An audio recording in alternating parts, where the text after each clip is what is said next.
ಪ್ರಿಯ ಕೇಳುಗರೆ, ಜೀವನದ ಪಾಠಗಳು ಪಾಡ್ಕಾಸ್ಟ್ಗೆ ನಿಮ್ಮೆಲ್ಲರನ್ನೂ ಪ್ರೀತಿಯಿಂದ ಸ್ವಾಗತಿಸುತ್ತೇನೆ. ಇಂದು ನಾನು ಒಂದು ಅತ್ಯಂತ ಮುಖ್ಯವಾದ ವಿಷಯದ ಬಗ್ಗೆ ಮಾತನಾಡಲಿದ್ದೇನೆ. ಅದು ಮಹಿಳಾ ಸುರಕ್ಷತೆ.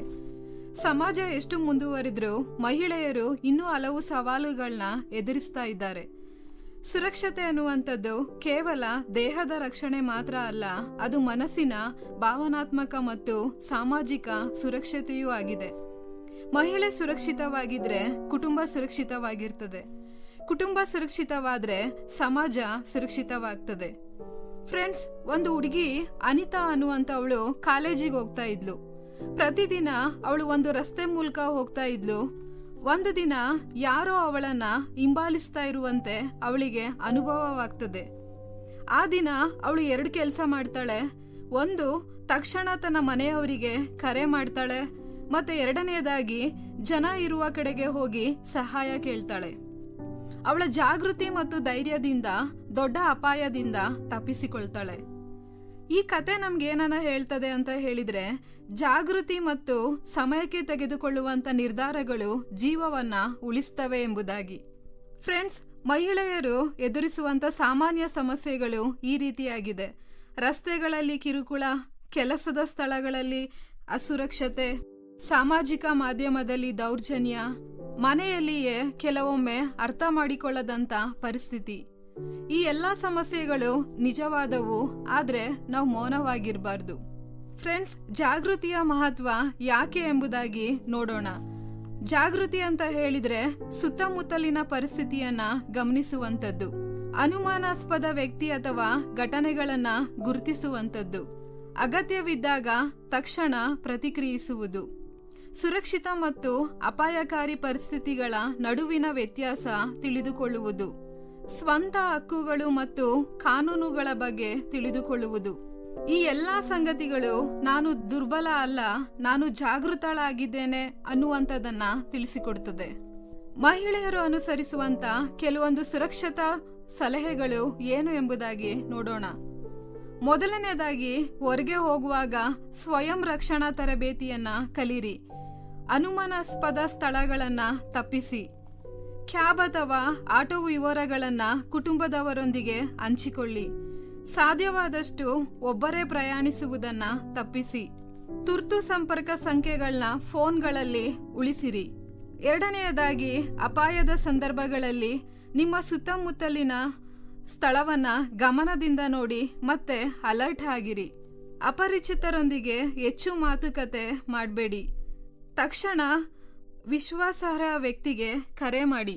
ನಿಮ್ಮ ಲೊಕೇಶನ್ ಅನ್ನ ಶೇರ್ ಮಾಡ್ಕೊಳ್ಳಿ. ಆತ್ಮವಿಶ್ವಾಸದಿಂದ ನಡೆದುಕೊಳ್ಳಿ ಮತ್ತೆ ಭಯವನ್ನ ತೋರಿಸಬೇಡಿ.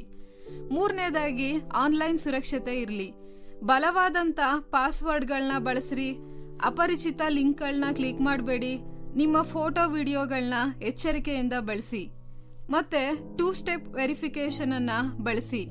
ಅಪಮಾನಕಾರಿ ಸಂದೇಶಗಳನ್ನ ತಕ್ಷಣ ರಿಪೋರ್ಟ್ ಮಾಡಿ. ನಾಲ್ಕನೆಯದಾಗಿ, ಮನೆಯಲ್ಲೂ ಕೂಡ ಸುರಕ್ಷತೆ ಇರಲಿ. ಯಾರಾದ್ರೂ ಅಪರಿಚಿತರು ಬಂದ್ರೆ ಬಾಗಲನ್ನ ತೆಗೆಯಬೇಡಿ. ತುರ್ತು ಸಂಖ್ಯೆಗಳು ಗೋಚರವಾಗಿರುವಂತ ಸ್ಥಳದಲ್ಲಿ ಈ ಒಂದು ನಂಬರ್ಗಳನ್ನ ಇಟ್ಕೊಳ್ಳಿ. ಮತ್ತೆ ಮನೆಯವರೊಂದಿಗೆ ಬಹಿರಂಗವಾದಂತ ಸಂಭಾಷಣೆಯನ್ನ ಮಾಡಿ. ಮತ್ತೆ ಶಂಕಾಸ್ಪದ ಘಟನೆಗಳನ್ನ ಮೌನವಾಗಿರಿಸಬೇಡಿ. ಮನೆಯಲ್ಲಿರುವಂತ ವ್ಯಕ್ತಿಗಳೊಟ್ಟಿಗೆ ಅದನ್ನ ಶೇರ್ ಮಾಡಿ. ಐದನೆಯದಾಗಿ, ಪ್ರಯಾಣದ ಸಮಯದಲ್ಲಿ ಸಾರ್ವಜನಿಕ ಸಾರಿಗೆ ಬಳಸುವಾಗ ಎಚ್ಚರಿಕೆಯಿಂದಿರಿ. ರಾತ್ರಿ ಸಮಯದಲ್ಲಿ ಸುರಕ್ಷಿತವಾದಂತ ಸಾರಿಗೆಯನ್ನ ಆಯ್ಕೆ ಮಾಡ್ಕೊಳ್ಳಿ. ನಿಮ್ಮ ವಸ್ತುಗಳನ್ನ ಸುರಕ್ಷಿತವಾಗಿಟ್ಕೊಳ್ಳಿ ಮತ್ತೆ GPS ಅಥವಾ ಟ್ರ್ಯಾಕಿಂಗ್ ಆ್ಯಪ್ಗಳನ್ನ ಬಳಸಿ. ಫ್ರೆಂಡ್ಸ್, ಮಹಿಳಾ ಸುರಕ್ಷತೆ ಅನ್ನುವಂಥದ್ದು ಸಮಾಜದ ಜವಾಬ್ದಾರಿ ಕೂಡ ಹೌದು. ಮಹಿಳಾ ಸುರಕ್ಷತೆ ಕೇವಲ ಮಹಿಳೆಯರ ಜವಾಬ್ದಾರಿ ಅಲ್ಲ, ಇದು ಎಲ್ಲರ ಜವಾಬ್ದಾರಿ. ಕುಟುಂಬ ಬೆಂಬಲ ನೀಡಬೇಕು, ಸ್ನೇಹಿತರು ಗೌರವ ತೋರ್ಬೇಕು, ಸಮಾಜ ಸುರಕ್ಷಿತ ವಾತಾವರಣವನ್ನ ನಿರ್ಮಿಸಬೇಕು. ಮತ್ತೆ ಹುಡುಗರಿಗೆ ಸಣ್ಣ ವಯಸ್ಸಿನಿಂದಲೇ ಗೌರವವನ್ನ ಕಲಿಸಬೇಕು. ಒಂದು ಉದಾಹರಣೆ, ಒಂದು ಮನೆಗೆ ಬೀಗ ಹಾಕಿದ್ರೆ ಅದು ಕಳ್ಳನಿಂದ ರಕ್ಷಿಸ್ತದೆ. ಆದ್ರೆ ಬೀಗ ಹಾಕದೆ ಬಿಟ್ರೆ ಅಪಾಯ ಹೆಚ್ಚಾಗ್ತದೆ. ಹಾಗೆಯೇ ಜಾಗೃತಿ ಕೂಡ ನಮ್ಮ ಬೀಗ, ಅದು ನಮ್ಮನ್ನ ಅಪಾಯದಿಂದ ರಕ್ಷಿಸ್ತದೆ. ಕೊನೆಯದಾಗಿ ಫ್ರೆಂಡ್ಸ್, ಮಹಿಳಾ ಸುರಕ್ಷತೆ ಬಗ್ಗೆ ಮಾತನಾಡುವಂಥದ್ದು ಸಾಕಾಗುವುದಿಲ್ಲ. ಅದನ್ನು ನಮ್ಮ ಜೀವನದಲ್ಲಿ ಅನುಸರಿಸಬೇಕು. ಜಾಗೃತಿ ನಮ್ಮನ್ನ ಕಾಪಾಡುತ್ತದೆ, ಧೈರ್ಯ ನಮ್ಮನ್ನ ಮುಂದಕ್ಕೆ ತೆಗೆದುಕೊಂಡು ಹೋಗ್ತದೆ ಮತ್ತು ಸಮಾಜದ ಬೆಂಬಲ ನಮ್ಮನ್ನ ಬಲಪಡಿಸ್ತದೆ.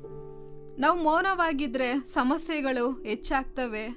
ನಾವು ಧೈರ್ಯವಾಗಿ ನಿಂತ್ರೆ ಬದಲಾವಣೆ ಆರಂಭವಾಗ್ತದೆ. ಪ್ರತಿ ಮಹಿಳೆ ಸುರಕ್ಷಿತವಾಗಿರುವಂತ ಸಮಾಜವನ್ನ ನಿರ್ಮಿಸುವಂತದ್ದು ನಮ್ಮೆಲ್ಲರ ಹೊಣೆಗಾರಿಕೆ. ಇದು ಒಂದು ದಿನದಲ್ಲಿ ಆಗೋದಿಲ್ಲ, ಆದ್ರೆ ನಮ್ಮ ಸಣ್ಣ ಪ್ರಯತ್ನಗಳು ದೊಡ್ಡ ಬದಲಾವಣೆಗೆ ದಾರಿ ಮಾಡಿಕೊಡ್ತವೆ. ಆದ್ದರಿಂದ ಇಂದು ಒಂದು ನಿರ್ಧಾರ ಮಾಡೋಣ. ನಾವು ಜಾಗೃತರಾಗಿರೋಣ, ನಾವು ಪರಸ್ಪರ ಬೆಂಬಲಿಸೋಣ, ನಾವು ಸುರಕ್ಷಿತ ಸಮಾಜವನ್ನ ನಿರ್ಮಿಸೋಣ. ಕೊನೆಗೆ ಭಯದಿಂದಲ್ಲ, ಜಾಗೃತಿಯಿಂದ ಬದುಕೋಣ.